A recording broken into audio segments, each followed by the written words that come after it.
Comprehensive reform of German pension legislation explained. The recent update to Germany's pension legislation proposes a sweeping reform aimed at enhancing and revitalizing occupational pension schemes. However, experts express uncertainty about whether these ambitious plans will come to fruition. Dr. Andreas Schoberle and Felix Pickert, both specialists in employment law at Pinsent Masons, shared their insights following the release of the draft bill, which spans 56 pages and is available for public review. The primary goal of this legislation is to boost the adoption of occupational pension schemes, especially within small and medium-sized enterprises, as well as among lower-income workers.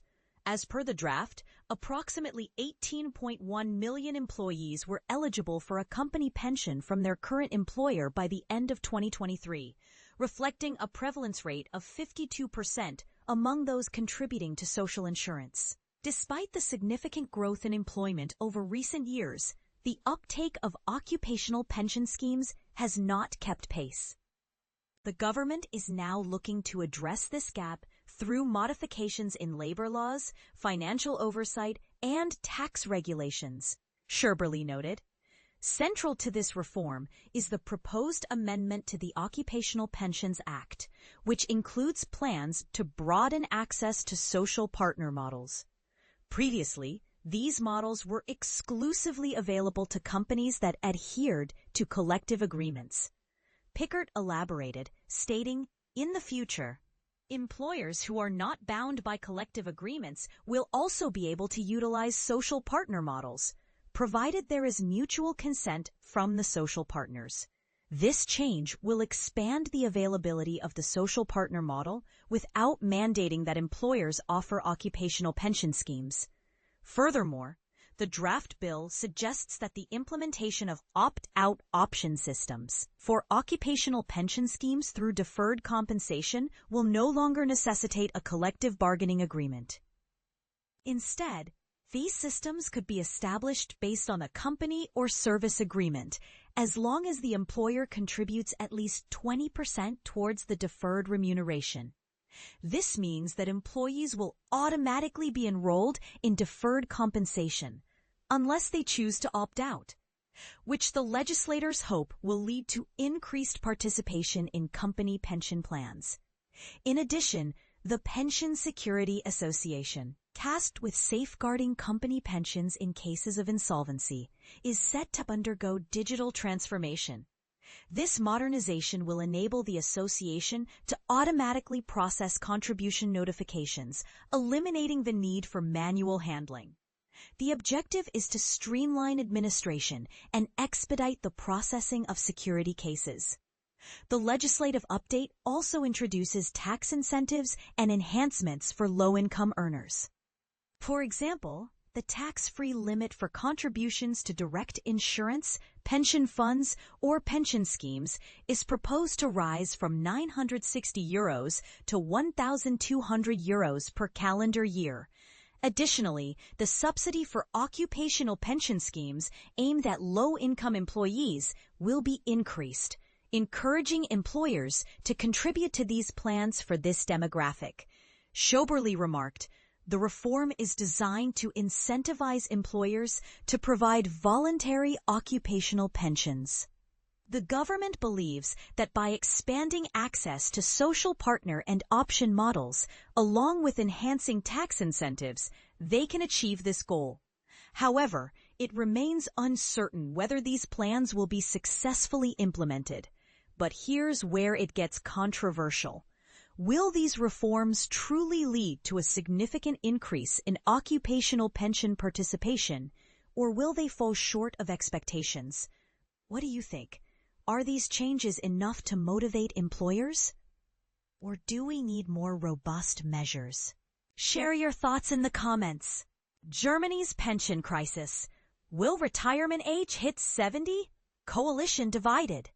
Raising the retirement age to 70 is causing a rift in Germany's already delicate political landscape, threatening to tear apart the fragile coalition. This contentious issue highlights the deep divide between the ruling parties and underscores the urgency of addressing the sustainability of Germany's generous pension system. Since taking office in May, Chancellor Friedrich Merz has tried to avoid the politically sensitive topic of an aging population and its strain on the pension system. Instead, he has opted for softer measures, such as offering tax incentives to encourage older Germans to stay in the workforce longer. However, his economy minister Katherina Reiche has been more vocal about the need for reform. Reiche, a member of the Christian Democrats, CDU, and a former energy executive from East Germany, has repeatedly called for a realistic approach to old age benefits. In a recent interview with the Frankfurter Allgemeine Zeitung, she emphasized that demographic changes and increased life expectancy necessitate a longer working life. We have to work more and longer, she stated firmly. She also pointed out that a leading economic think tank, the DIW, had proposed raising the minimum pension age to 70 by 2025, but this has not been implemented. Instead, many Germans are on track to spend only 2/3 of their lives working, a ratio she deems unsustainable. Chancellor Merz, aware of the political risks, reportedly asked Reiche to tread carefully and consider the concerns of the Social Democrats, SPD, the junior partners in the coalition who are currently polling at a mere 15%. Despite this, Reiche remained steadfast, arguing that for many Germans, happiness comes from continuing to contribute their experience and skills, rather than retiring early. The SPD wasted no time in responding, with General Secretary Tim Kusendorf categorically rejecting any increase in the retirement age. He described such a move as a de facto pension cut and instead advocated for policies that would increase contributions to the pension system, such as making it more attractive for women to work full-time and expanding childcare services. Economists generally support the SPD's approach, suggesting that integrating more people, including immigrants, into the workforce would help sustain the pension system.